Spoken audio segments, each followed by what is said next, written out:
Good morning बच्चों। कल आपने अपवाहन चाल पढ़ी है। अपवाहन चाल बोलो, वेग बोलो, एक ही बात है,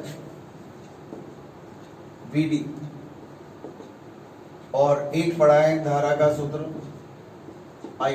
दोनों इंपॉर्टेंट हैं और इन दोनों से ही हम बाकी सारे क्वेश्चंस का आंसर देंगे। सारे 10-15 जितने भी क्वेश्चंस होंगे। क्या आएगा? E/2E/m। याद रखना, इसको याद रखना बहुत जरूरी है, क्योंकि अगर ये याद नहीं है तो आपके रास्ते बंद है आगे। और एक धारा बराबर, इसको याद रखने के लिए बताया था, इसको E/2E/m याद रहेगा। एक अच्छे से प्रोनाउंसिएट करो। और धारा बराबर नीवा, एक वर्ड बताया था मैंने, NEVA, बस V की जगह VD कर दो। धारा बराबर नीवा। यहां से इन दोनों सूत्रों से अब आज आगे बढ़ेंगे हम। देखो, सबसे पहला आता है गतिशीलता, मोबिलिटी।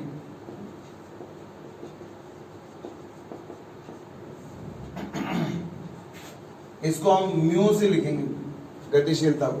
दोनों फॉर्मूलाज आपके अभी के लिए यहां लिख देता हूं, E/2E/m और I बराबर NEVA। इन दोनों को मैंने उधर लिख दिया, आपको जब भी जरूरत पड़े उधर देख लेना। और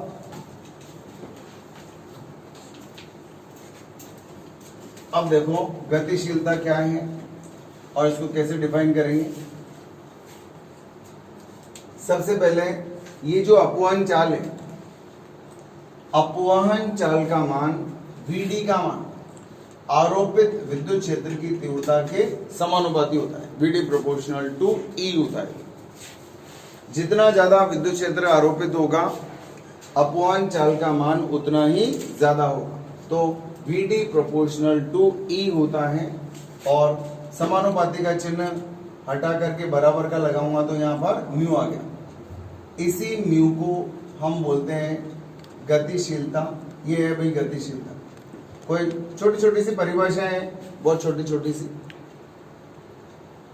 तो म्यू गतिशीलता को बोलेंगे, ये गतिशीलता है। मतलब जितना ज्यादा तार के दोनों सिरों के मध्य ये विभवांतर, ये विभवांतर लगाया था ना कल, तार के दोनों सिरों के मध्य, और इसके अंदर विद्युत क्षेत्र पैदा होता है, ये धन सिरा और ये ऋण सिरा। यहाँ विद्युत क्षेत्र की तीव्रता इधर की तरफ होती है, धन से ऋण की ओर। और मान लो इसकी लंबाई का मान L है और विभवांतर का मान V है, तो E बराबर V/D होता है, याद है? तो यहाँ D की जगह हो जाएगा L। संधारित्र में पढ़ा है आपने, E बराबर V/D। तो यहाँ D मतलब दोनों ध्रुवों के बीच की दूरी, जिसका मान है L के बराबर। तो इस गतिशीलता को थोड़ा सा परिभाषित कर लो। क्या? देखते जाओगे। गतिशीलता की संख्यात्मक परिभाषा, सबसे पहले तो म्यू बराबर VD/E। इसके मात्रक वात्रक निकालो पहले तो। मात्रक देखो इसका, VD क्या है? चाल है। और चाल का मात्रक क्या होता है? मीटर प्रति सेकंड। और विद्युत क्षेत्र की तीव्रता का मात्रक होता है वोल्ट प्रति मीटर। होता है? सॉल्व करो तो देखिए, मीटर प्रति सेकंड, और ये उल्टा ऊपर चला जाएगा, मीटर प्रति वोल्ट। तो ये हो गया metre square upon volt into second. ये मात्रक हो गया। याद करना है भी आप, ये आपको निकालना आता है तो कोई प्रॉब्लम वाली बात ही नहीं, ठीक है ना। लेकिन पूछा गया एक बार। इसके बाद विमा निकालनी है आपको, इसकी विमा, गतिशीलता की विमा। कैसे निकालेंगे? देखो, इस मात्रक से ही निकाल लो, इस मात्रक से निकाल लो। मीटर स्क्वायर मतलब L का स्क्वायर, मीटर स्क्वायर लंबाई का स्क्वायर, लंबाई की विमा L1। और वोल्ट याद है? वोल्ट क्या था याद है? जूल प्रति कूलाम, जूल प्रति कूलाम। जूल की विमा याद है? M1L2T-2 upon A1T1। तो ये हो गया -3 और A-1 आएगा। अरे यार, यहां निकाल लो, M1L2T-2।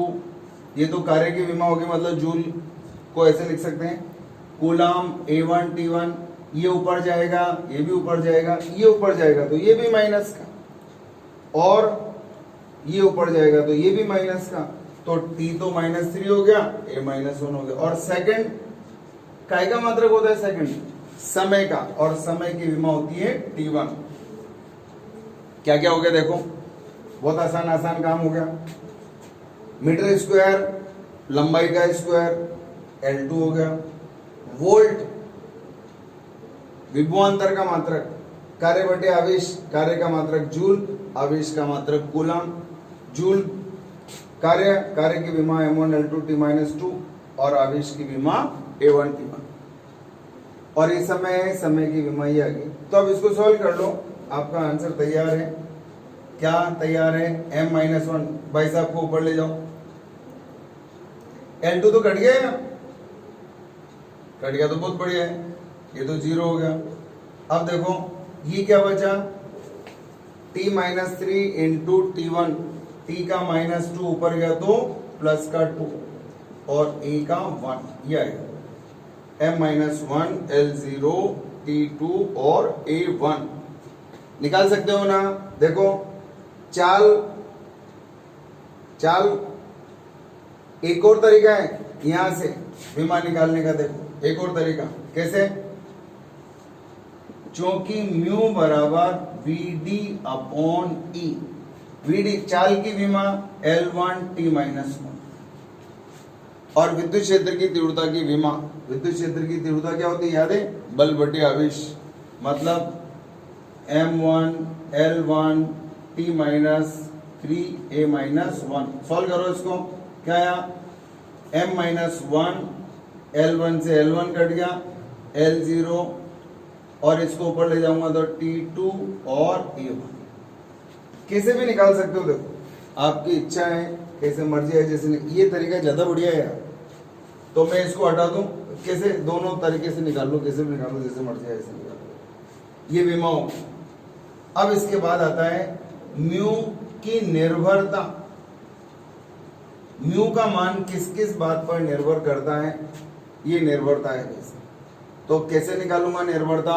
बोर्ड पर ध्यान से देखो, क्योंकि म्यू बराबर क्या है? VD अपॉन E, और VD का मान मैंने दो सूत्र आपको याद रखने के लिए बोले, E to E by M और धारा बराबर निवा, याद रहेगा। अपवाहन चाल VD बराबर E to E upon M और धारा बराबर निवा, दोनों से ही काम चलेगा। चलाओ फिर काम, E to E upon M और बटे E, ये तो गया, तो ये आ गया म्यू बराबर E2 by M। ये है इलेक्ट्रॉनिक आवेश, हर पदार्थ के लिए समान होता है। ये इलेक्ट्रॉन का द्रव्यमान, इलेक्ट्रॉन चाहे कॉपर के अंदर हो, चाहे इलेक्ट्रॉन सोने के अंदर हो, चांदी में हो, या किसी पदार्थ में हो, या हमारी बॉडी के अंदर। इलेक्ट्रॉन का द्रव्यमान तो हर जगह समान होगा, इलेक्ट्रॉनिक आवेश का मान समान होगा। इसका मतलब क्या हुआ? म्यू केवल टो पर निर्भर करता है, म्यू केवल टो पर निर्भर, और ये टो दो बातों पर निर्भर करता है, एक तो ताप पर, विश्रांति काल, दो क्रमागत टक्करों के मध्य लगा समय, विश्रांति काल ताप पर, और पदार्थ की प्रकृति पर, दो चीजों पर निर्भर करता है। इसका मतलब म्यू का मान ताप पर और पदार्थ की प्रकृति पर निर्भर करता है, याद रहेगा। गतिशीलता, देखो इसके अंदर कुछ ऐसी चीज मेरे को लगता नहीं है कि आपको रट्टा मारनी पड़ेगी, याद तो सिर्फ ये करना है आपको। अपवाहन चाल मैंने इसीलिए यहाँ लिख दिए कोने में।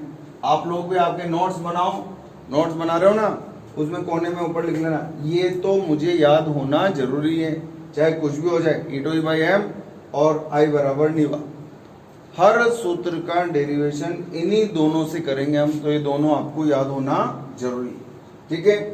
तो गतिशीलता क्या है आपको समझ में आ गया। इसकी संख्यात्मक परिभाषा और बना सकता हूं मैं इसे, इधर देख लो एक बार। संख्यात्मक परिभाषा, संख्यात्मक परिभाषा देखो इसकी म्यू की, यदि E बराबर E बराबर एकांक, तो बताओ म्यू बराबर क्या आएगा? सूत्र देखो ना, यदि E का मान 1 हो तो म्यू बराबर क्या आएगा? VD। E का मान 1 रख दो तो म्यू बराबर VD आया। अब इसी को परिभाषा के रूप में लिख दो। क्या, कैसे लिखोगे बताओ? एकांक विद्युत क्षेत्र लगाने पर, एकांक विद्युत क्षेत्र लगाने पर मुक्त इलेक्ट्रॉन्स को प्राप्त होने वाला अपवहन वेग, एकांक विद्युत क्षेत्र लगाने पर मुक्त इलेक्ट्रॉन्स को प्राप्त होने वाला अपवहन वेग संख्यात्मक रूप से गतिशीलता के बराबर होता है। कैसे लिखोगे बताओ? एकांक विद्युत क्षेत्र, एकांक विद्युत क्षेत्र लगाने पर इलेक्ट्रॉन की अपवहन चाल का मान म्यू के संख्यात्मक मान के बराबर होता है। कल मैंने नोट्स भेज दिए थे इसके सारे, आप कल शाम को मैंने, रात को 7-8 बजे के आसपास की बात है, ये मैंने आपको सारे नोट्स भेज दिए थे।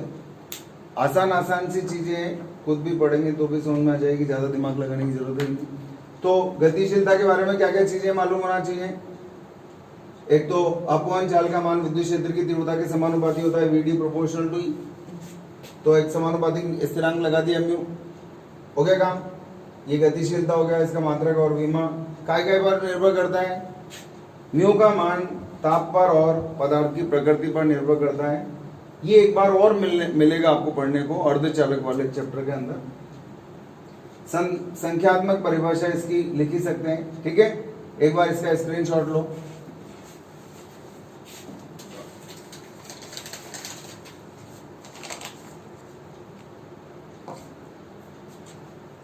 हो गया? इसके बाद देखो ओम का नियम, आपने 10th क्लास के अंदर पढ़ा है। ओम का नियम क्या कहता है, याद है? V बराबर IR कहता है। ओम का नियम कहता है V बराबर IR। अब इसी को शब्दों में थोड़ा और अच्छे शब्दों में लिखेंगे, आपने जो 10th में पढ़ा है उसमें, और इसमें थोड़ा सा वो भी सही ये भी सही, लेकिन आप चूंकि बड़े हो गए हैं अब, तो आप और ज्यादा चीजों का ध्यान रख सकते हैं, तो उसमें थोड़ा सा बदलाव आएगा।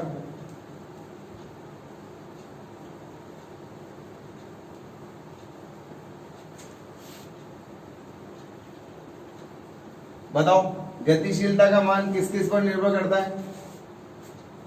गतिशीलता का मान किस किस पर निर्भर करेगा? ताप पर और प्रकृति पर। याद रहेगा दो सूत्र, VD बराबर E/M और धारा बराबर निवा, याद करना जरूरी। ओम का नियम देखो, ओम का नियम क्या कहता है? देखो, यदि किसी चालक तार की या किसी भी पदार्थ की भौतिक अवस्थाएं, लंबाई हो गया, अनुप्रस्थ काट हो गया, ताप हो गया और पदार्थ हो गया, जैसे ये कॉपर का है तो कॉपर का ही रखना है। अगर किसी पदार्थ की भौतिक अवस्थाएं नियत रहें, अगर ये सारी चीजें क्या हैं, नियत रहें, तो इसके दोनों सिरों के मध्य विभवांतर आरोपित करने पर इसमें बहने वाली धारा का मान आरोपित विभवांतर के समानुपाती होता है। देखो क्या कहा मैंने,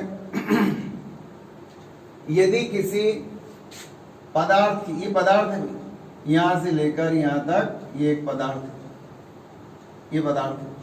यदि किसी पदार्थ की भौतिक अवस्थाएं, लंबाई, अनुप्रस्थ काट, ताप, पदार्थ, ये सब चीजें नियत रहें, यदि किसी चालक तार की ये सारी चीजें नियत रहें, तो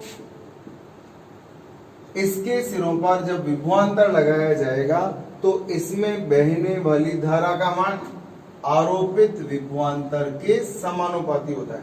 तो ओम के नियम का कहना है जितना ज्यादा विभवांतर बहने वाली धारा का मान भी उतना ही ज्यादा होगा, ये कहना है ओम के नियम। भले ही इसमें आगे चल करके कुछ कमियां भी होंगी, जो भी होगा, लेकिन ओम का नियम ये है, यदि किसी पदार्थ की भौतिक अवस्थाएं नियत रहें, भौतिक अवस्थाएं जैसे लंबाई, अनुप्रस्थ काट, ताप, पदार्थ, ये सब चीजें नियत रहें, तो इसमें बहने वाली धारा का मान आरोपित विभवांतर के समानुपाती होता है। तो V बराबर हो गया IR, यही ओम का नियम है, यही ओम का नियम है। ठीक है, यहाँ R जो है, R समानुपातिक स्थिरांक है, समानुपातिक स्थिरांक, जिसे क्या बोलते हैं बताओ, जिसे पदार्थ का या तार का प्रतिरोध कहते हैं। चालक तार का प्रतिरोध कहते हैं। ये है भाई प्रतिरोध के बारे में सोचना है। ये ओम का नियम है, बहुत सीधा सा है, सिंपल सा है, कुछ भी प्रॉब्लम नहीं है।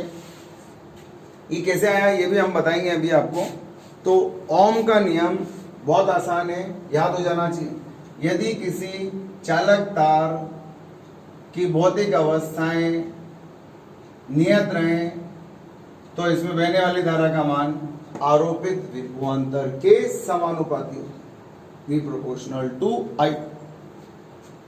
समानुपाती का स्थिरांक हटा कर, ये हटा करके चिन्ह और बराबर का चिन्ह लगा दिया, एक नियतांक लगा दिया, V बराबर IR हो, ये चालक तार का प्रतिरोध कहलाएगा। ठीक है, अब देखो ओम के नियम का सूक्ष्म स्वरूप, ये तो बड़ा रूप है जो हर जगह लगता है। सूक्ष्म रूप क्या है इसका, बोर्ड पर देखो, ध्यान से देखना। चूंकि चालक तार में धारा, चालक तार में धारा, देखो धारा का सूत्र काम में आ गया, I बराबर नीवा, धारा बराबर नीवा, और इस V का मान भी काम में आएगा, I बराबर NE इंटू, बोलो E2E अपॉन M। आज का दिन है याद रखने के लिए, क्योंकि कई बार काम में आ रहे हैं। अपॉन चाल E2E बाई M, अपॉन चाल E2E बाई M, 5 बार बोलो, याद होना चाहिए। अपॉन चाल का मान E2E अपॉन M, अपॉन चाल का मान E2E अपॉन M, 5 बार, 4 ही बार हुआ, E2E बाई M। और धारा का मान, ये तो निवा शब्द है जो आपको याद रहेगा, NE, और ये V और ये A। अच्छा, आपको मालूम है E का मान क्या लिखा था अपन ने, V अपॉन L। रख दो मान, I बराबर NE square 2 upon M A और इंटू E। देखो क्या हुआ, N ऐसे कैसे आ गया, E स्क्वायर हो गया, टो हो गया, A आ गया, और ये M आ गया, और ये E आ गया। तो I बराबर हो गया NE square 2A upon M into V upon L। हो गया, कोई दिक्कत किसी को? देखो अब ध्यान से, बहुत ध्यान से, V बराबर, अब यहां से 2 तरीके हैं इसको व्यक्त करने के, 2, पूरा ध्यान से देखना। यहां से बड़ा स्वरूप लाना है या सूक्ष्म स्वरूप लाना है उसके ऊपर डिपेंड करेगा। इस A को मैं नीचे ला रहा हूं, ले आओ नीचे, इसको यहां से A को नीचे ले आओ। कुछ समझ आया ये क्या हुआ? बराबर NE square 2 by M into E। देखो ध्यान से, कुछ होता है यार, ये आपने पढ़ा है, I अपॉन A। कितने बच्चों को याद है? हाथ खड़ा करो, बताओ, raise your hand. I upon A, एकांक अनुप्रस्थ काट से लंबवत बहने वाली धारा, एकांक अनुप्रस्थ काट से लंबवत बहने वाली धारा। वेरी गुड, कितने बच्चों को याद है? हाँ, चलो बहुत बढ़िया बात है। ये धारा घनत्व तो है J बराबर, अब एक चीज देखो, यहां Ne² 2/m। देखो अगर पदार्थ की भौतिक अवस्थाएं नियत रहे तो n भी नियत रहेगा, ये और ये तो नियत रहते ही हैं, और ताप नियत रहेगा तो ये भी नियत रहेगा। इसका मतलब सारी नियत राशियां हैं और इनको मैंने मान लिया है सिग्मा, जिसका नाम है चालकता। तो इसकी जगह मैंने सिग्मा लिख दिया और ये ई लिख दिया। देखो बड़े ध्यान से देखो, सिर्फ इस ए को नीचे ले आया तो ये बन गया धारा घनत्व, ये ई ऐसे कैसे आ गया और ये हो गया सिग्मा। सिग्मा एक किसी भी चालक तार के लिए जिसकी भौतिक अवस्थाएं नियत है उसके लिए ये सारे मान नियत रहेंगे और इन मानों को एक नाम दे दिया हमने चालकता। यही ओम के नियम का सूक्ष्म स्वरूप। फिर बड़ा स्वरूप क्या है? सिंपल सा काम है। तो सिग्मा का मान मैंने निकाल लिया। क्या है सिग्मा का मान? सिग्मा बराबर Ne² 2/m, ये है सिग्मा का मान, इसको हमने चालकता। अब ओम के नियम का वृहद स्वरूप, बड़ा स्वरूप, या इसको बोलते हैं स्थूल स्वरूप। ओम के नियम का स्थूल स्वरूप, बड़ा स्वरूप। ये तो सूक्ष्म है, छोटा स्वरूप, और वो स्थूल स्वरूप। देखो इधर यहीं से चालू हो जाओ, G बराबर I सिग्मा। या तो यहां से शुरू हो जाओ या यहां से चालू हो जाओ, कहीं से भी, जहां से मर्जी आ रही है यहां से, क्योंकि हम यहां पर यहीं से, यहां से चालू हो जाओ। G का मान वापस रख दो I/A, ठीक है। ये होता है 1/ρ। चालकता के व्युत्क्रम को, चालकता का उल्टा प्रतिरोधकता कहलाता है। प्रतिरोधकता क्या है? चालकता का उल्टा व्युत्क्रम। चालकता के व्युत्क्रम को प्रतिरोधकता के नाम से जाना जाता है, याद रहेगा। चालकता के व्युत्क्रम को किस नाम से जानेंगे? प्रतिरोधकता के नाम से जानेंगे, 1/ρ। और इसका मान क्या था? V/L। I/A, J का मान ये रहा I/A, और चालकता का व्युत्क्रम प्रतिरोधकता, और E का मान V/L। चलो बोर्ड पर ध्यान दो। तो V बराबर क्या आएगा? ρL/A × I। ये कुछ जाना पहचाना नहीं लग रहा? ρL/A जाना पहचाना है? क्या है बताओ? V बराबर R × I। अपन ने पढ़ा था यार, ये चालक तार का प्रतिरोध। चालक तार का क्या हुआ?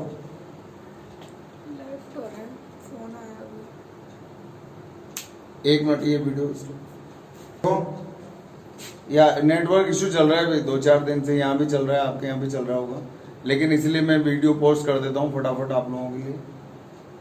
तो ये आपका पढ़ा हुआ है इसे, क्योंकि प्रतिरोध का सूत्र होता है R बराबर ρL/A। तो ये आ गया V बराबर IR, V बराबर IR। यही ओम का नियम है। तो ये है ओम के नियम का स्थूल स्वरूप, या ओम के नियम की व्युत्पत्ति भी कह सकते हैं। ओम के नियम की व्युत्पत्ति आपसे यूं पूछा जा सकता है, ओम का नियम लिखो। क्या है ओम का नियम? क्या है? क्या है ओम का नियम बताओ? यदि किसी चालक तार की भौतिक अवस्थाएं नियत रहें, चालक तार की भौतिक अवस्थाएं नियत रहें, तो इसमें बहने वाली धारा का मान आरोपित विभवांतर के समानुपाती होता है। ये है ओम का नियम। बहुत सिंपल सा काम है, कुछ भी टफ नहीं है। फिर क्या हुआ देखो, ओम के नियम के अंदर, ओम का नियम लिखने के बाद आपसे कहा जाएगा कि ओम के नियम की व्युत्पत्ति कीजिए। तो इधर इस रास्ते पे जाने की जरूरत नहीं है, आप डायरेक्ट भी कर सकते हैं, और नहीं डायरेक्ट भी कर सकते हैं, और नहीं तो फिर यहाँ से चल लो। बस ये दोनों सूत्र मालूम होना चाहिए, VD का और I का, फिर तो हम मर्जी आएगी जहाँ पहुंच जाएंगे, कुछ भी दिक्कत वाली बात नहीं। ठीक है ना? एक बार इसका भी स्क्रीनशॉट ले लो ताकि आपको आइडिया रहेगा। ठीक है, हो गया।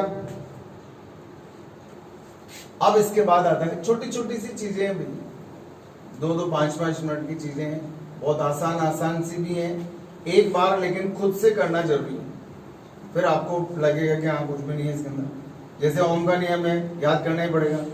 मान लो आपसे कहा जाए एक ओम की परिभाषा लिखो। एक ओम की परिभाषा कैसे लिखो?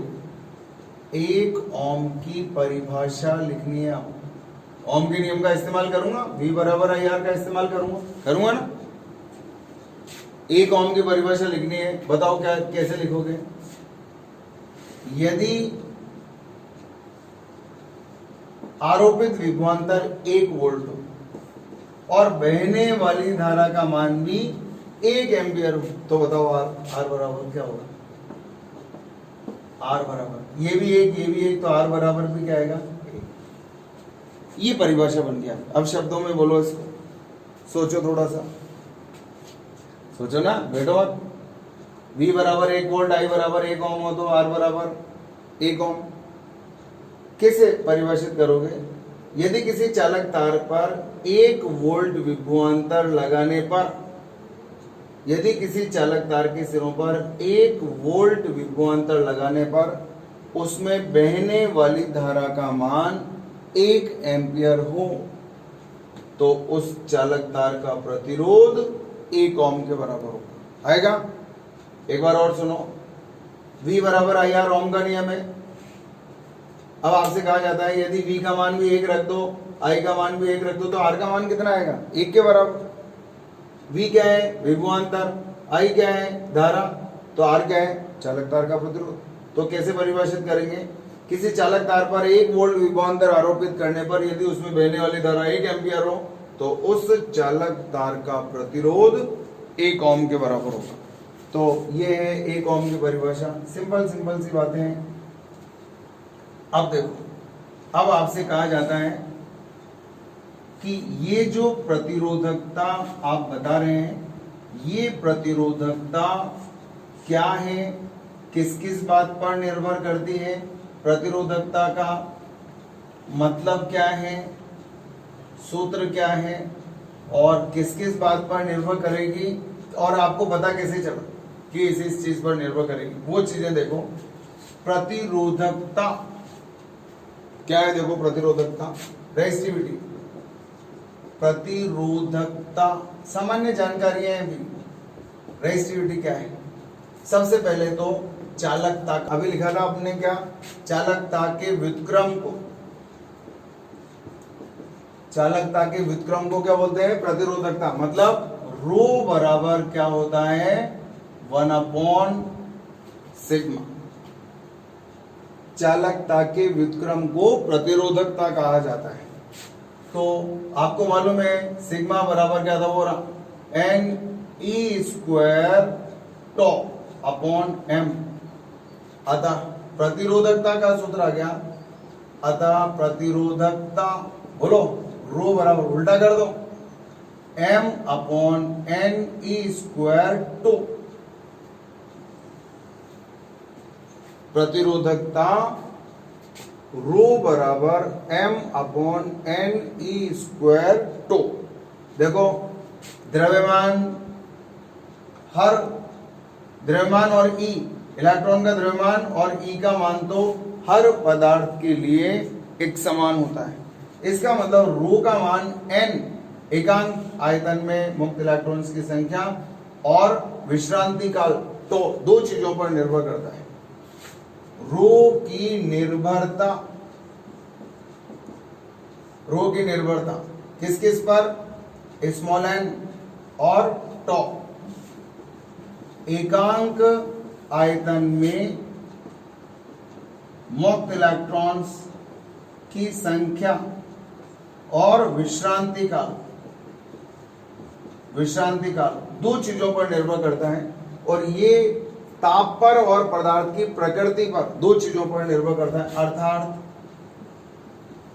रो का मान पदार्थ की प्रकृति, याद रखना, पदार्थ की प्रकृति एवं ताप पर निर्भर, केवल दो चीजों पर निर्भर करता है। जैसे आपसे कहा जाता है एक तार को खींचकर लंबाई दुगनी कर दें तो रो का मान कितना गुना हो जाएगा? लंबाई और अनुप्रस्थ काट पर निर्भर नहीं करता है, केवल पदार्थ की प्रकृति और ताप पर। तो एक चेतावनी याद रखनी है आपको, क्या? रो का मान एल, ए आदि पर निर्भर नहीं करता है। याद रहेगा, रो का मान लंबाई पर, मोटाई पर, अनुप्रस्थ काट पर, इन पर निर्भर नहीं करता है। अब आ जाओ रो के बारे में एक दो बातें और देख लो। आपने पढ़ा है चूंकि R बराबर रो एल अपॉन ए, पढ़ा है ना? तो यहां से मैं इसकी न्यूमेरिकल डेफिनेशन बताता हूं आपको, बहुत ध्यान से देखना। अतः यदि L बराबर 1 मीटर, लंबाई का मान कितना? 1 मीटर, चालक तार की लंबाई 1 मीटर, और ये अनुप्रस्थ काट एवं अनुप्रस्थ काट क्षेत्रफल का मान 1 मीटर स्क्वायर हो, तो बताओ क्या हो? रखो, ये भी एक, ये भी एक, दोनों का मान 1, तो R बराबर रो। देखो R बराबर रो, परिभाषा बनाओ, कैसे बनाओगे बताओ?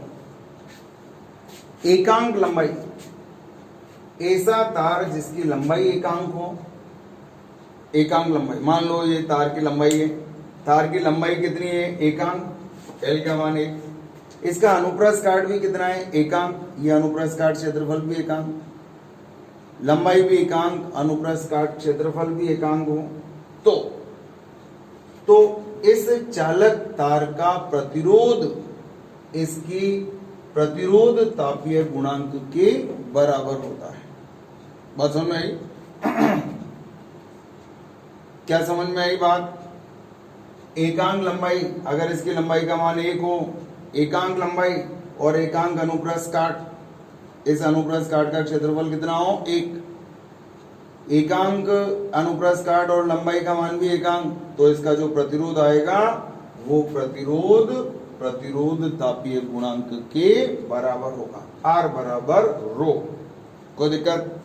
1 मीटर लंबाई और 1 मीटर स्क्वायर अनुप्रस्थ काट वाले तार का जो प्रतिरोध होगा वो अनुप्रस्थ काट के बराबर।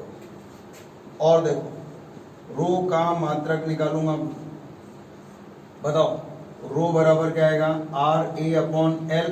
बोलो भैया, इसका मात्रक बोलो ओम, इसका मात्रक मीटर स्क्वायर क्षेत्रफल है ना, और इसका मात्रक मीटर, 1 मीटर कट गया, क्या गया?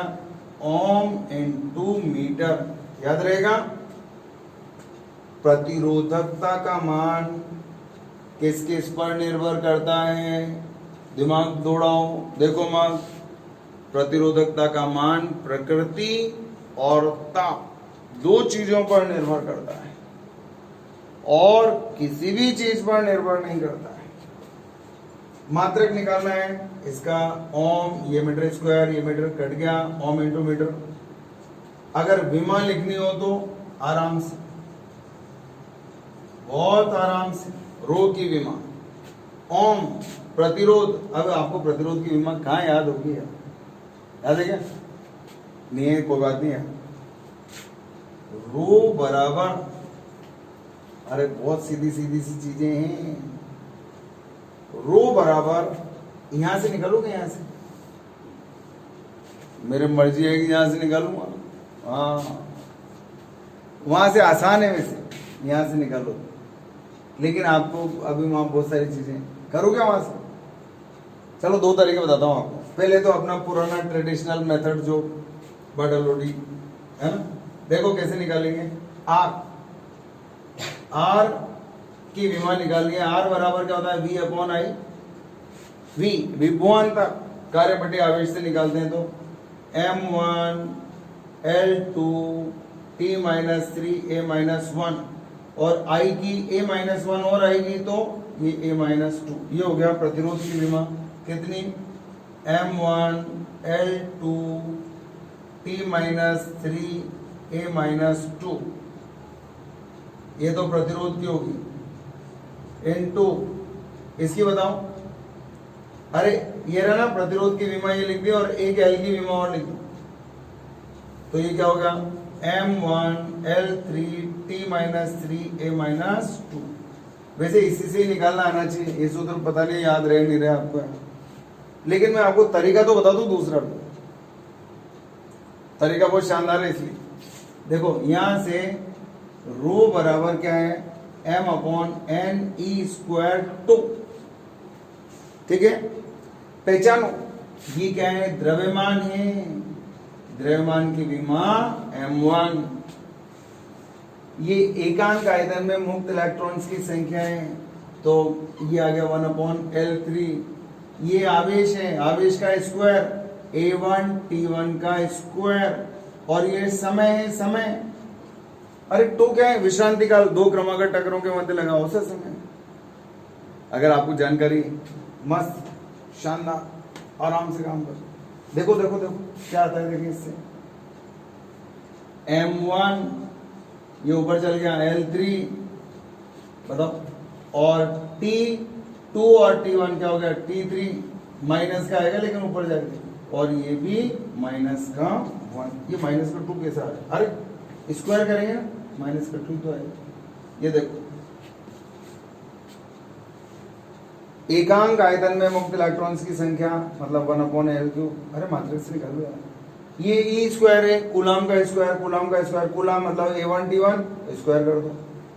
टॉ टॉ टॉ टॉ क्या होता है, समय, समय का T1 हो। इससे आने को तो फटाफट आएगी, लेकिन इस सूत्र भी तो याद होना चाहिए ना एग्जाम में। आप एग्जाम में क्यों नहीं याद रहेगा यार, सूत्र बहुत आसान है, और याद नहीं आए तो अपने तो 1 मिनट लगता है यहाँ पहुंचने। ये है भैयाओं रो के बारे में सारी सूचना आपके लिए। ये विमान निकालने का तरीका, ये मात्रक, मात्रक क्या ओम × मीटर, और ये चेतावनी याद होना चाहिए L और A पर, लंबाई पर। तार को खींचकर लंबाई का मान दुगना कर दिया जाता है, प्रतिरोधकता का मान कितने प्रतिशत बढ़ जाएगा, प्रतिरोधकता का मान निर्भर ही नहीं करता है लंबाई पे, खत्म काम, पदार्थ पर निर्भर करता है। पदार्थ, सोने का तार खींचेंगे तो सोने का ही रहेगा, और जब सोने का ही रहेगा तो इसका मतलब पदार्थ में कोई परिवर्तन ही नहीं आया, तो उसकी प्रतिरोधकता का मान भी वही रहेगा। एक बार स्क्रीनशॉट ले लो, ये जो बोर्ड बढ़ जाए तो स्क्रीनशॉट ले लिया करो, उससे क्या है आपको पता चल जाएगा क्या क्या पढ़ा है पन्ना, ठीक है। अब इसका उल्टा, प्रतिरोधकता का जो उल्टा है वो क्या है, प्रतिरोधकता के व्युत्क्रम को बोलते हैं चालकता, कंडक्टिविटी। प्रतिरोधकता के व्युत्क्रम को क्या बोलेंगे, चालकता, चालकता बोलेंगे। और चालकता क्या है, प्रतिरोधकता क्या है, चालकता का उल्टा। तो प्रतिरोधकता क्या होगी, चालकता का उल्टा। अरे आराम से बिंदास बोलो यार, क्या दिक्कत है। अभी लिखा तो था अपन ने, लिखा तो था सर, लेकिन ये क्या हो गया, आप क्या बोल रहे हो समझ में नहीं आ रहा मामला। देखो ऐसे क्या था, चालकता क्या है, प्रतिरोधकता के व्युत्क्रम को, मतलब सिग्मा बराबर 1/ρ। प्रतिरोधकता का उल्टा चालकता, और चालकता का उल्टा प्रतिरोधकता, खत्म काम। अब बताओ मात्रक बोलो, बोलने की जरूरत नहीं, जो इसका मात्रक आया उसका उल्टा कर दो। कैसे, 1/ओम × मीटर। वैसे इसको ऐसे लिखते हैं, चलो लिख के तो बताओ पहले। अरे सही है नहीं है, रो का मात्रक याद है ना, ओम × मीटर, तो 1/ओम × मीटर। इसको आप कैसे कैसे लिख सकते हैं वो थोड़ा ध्यान से देखने का विषय है। ये है हमारा आंसर। तो अब इसको ऐसे भी लिख सकते हैं, ओम इनवर्स × मीटर इनवर्स, ऐसे भी लिख सकते हैं। देखो भैया ध्यान से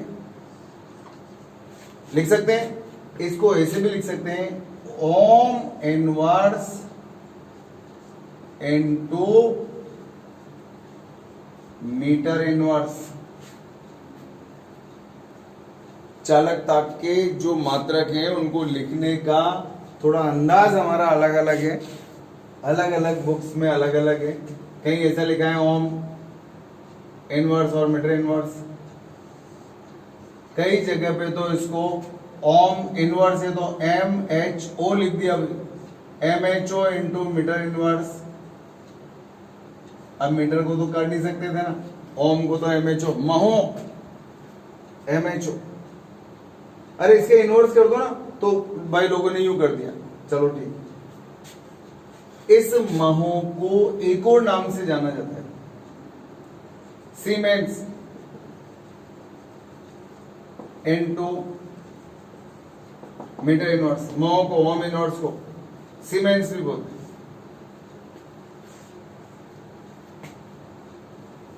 तो ये है चालकता के मात्रक।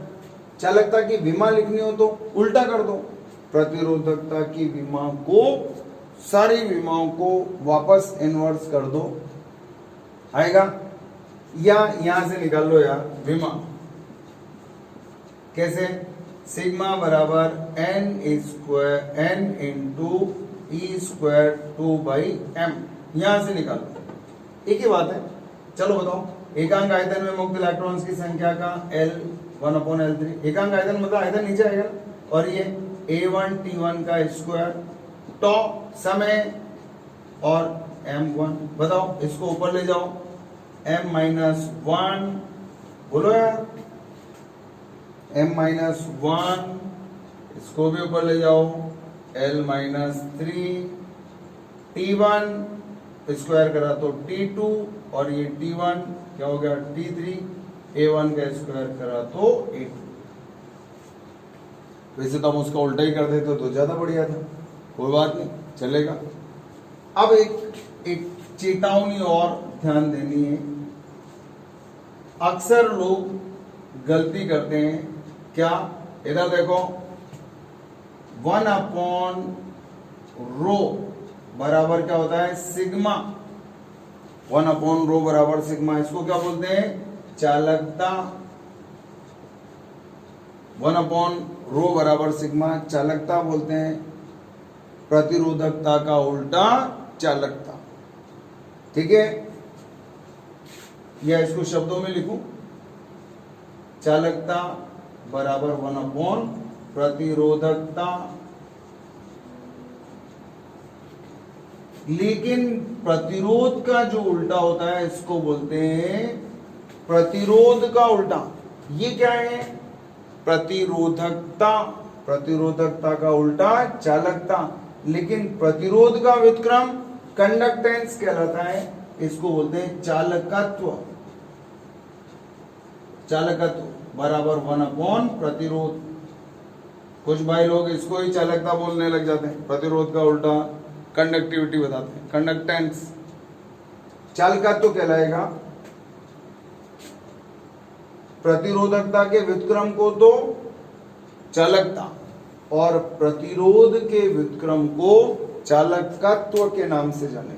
ठीक है, तो ये छोटे छोटे से टॉपिक है, परिभाषाएं एक्चुअली ये आपकी बुक में। तो मैंने सारे अभी तक जितने बोर्ड में क्वेश्चंस आए, जितने भी आए, सब आगे इसके अंदर, सारे बोर्ड के क्वेश्चंस मैंने आपको इसके अंदर चपोड़ दिए हैं पूरे की पूरी। ठीक है ना? अब देखो, इसका एक बार स्क्रीनशॉट ले लो, फिर 2 मिनट और आपको इसके बारे में बता दूं। आपने अभी अभी पढ़ा ओम का नियम, V बराबर IR। ओम के नियम V बराबर IR में एक नियतांक घुसा पड़ा है, बताओ कौन सा है? V बराबर IR में नियतांक कौन सा है? R। अगर आप देखें पदार्थ नियत, ताप नियत, तो R का मान भी नियत हो, V बराबर IR। तो हम युक्तियों को 2 कैटेगरी में डिवाइड करते हैं, विद्युत युक्तियां। एक होता है ओमीय और दूसरा होता है अनोमीय। ओमीय और अनोमीय युक्तियां। तो देखो, जो ओम के नियम का पालन करें वो ओमीय युक्तियां कहलाएंगी। ओमीय युक्तियां कहलाती हैं। और जो ओम के नियम का पालन ना करे, ओम के नियम का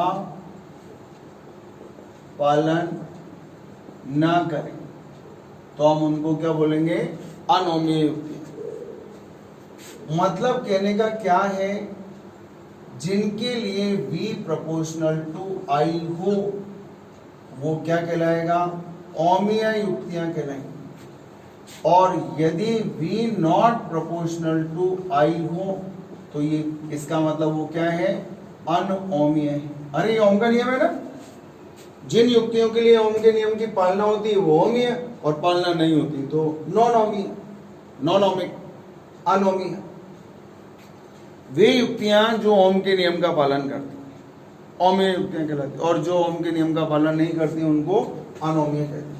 जिनके लिए v प्रोपोर्शनल टू I नहीं है, v not proportional to I, अनोमीय हो गया। इधर तक जिनके लिए v अपॉन I बराबर r क्या होता है? एक नियतांक होता है। इसको इनको क्या बोलेंगे? ओमीय। अगर v अपॉन I बराबर नियतांक है तो इसका मतलब वो क्या है? ओमीय। और v upon I is not equals to constant, तो हम इसका मतलब ये क्या है? अनओमीय। याद रखना पड़ेगा आपको, जो ओम के नियम का पालन करे वो ओमीय और पालन ना करे तो अनोमीय। इसका एग्जाम्पल केवल और केवल चालक तार है, वो भी बहुत कम विभवांतर के। चालक चालक कुछ हद तक ओम के नियम का पालन करते हैं। और V एवं I के मध्य ग्राफ कैसा आएगा? सरल रेखा। देखो देखो देखो, ये रहा ना, V proportional to I, V और I के बीच में ग्राफ कैसा आएगा? सरल रेखा। अगर सरल रेखा आ रहा है, किसकी? I और V बनाओ या V और I बनाओ, एक ही बात है। अभी मैं दोनों बताऊंगा आपको, इसके बाद दोनों के मध्य खींचा गया ग्राफ कैसा है? सरल रेखा है। तो इसका मतलब ये ओमीय है। और इसके एग्जाम्पल्स हैं अर्धचालक डायोड, पढ़ेंगे अपन अर्धचालक वाले चैप्टर में। अर्धचालक डायोड है, ट्रांजिस्टर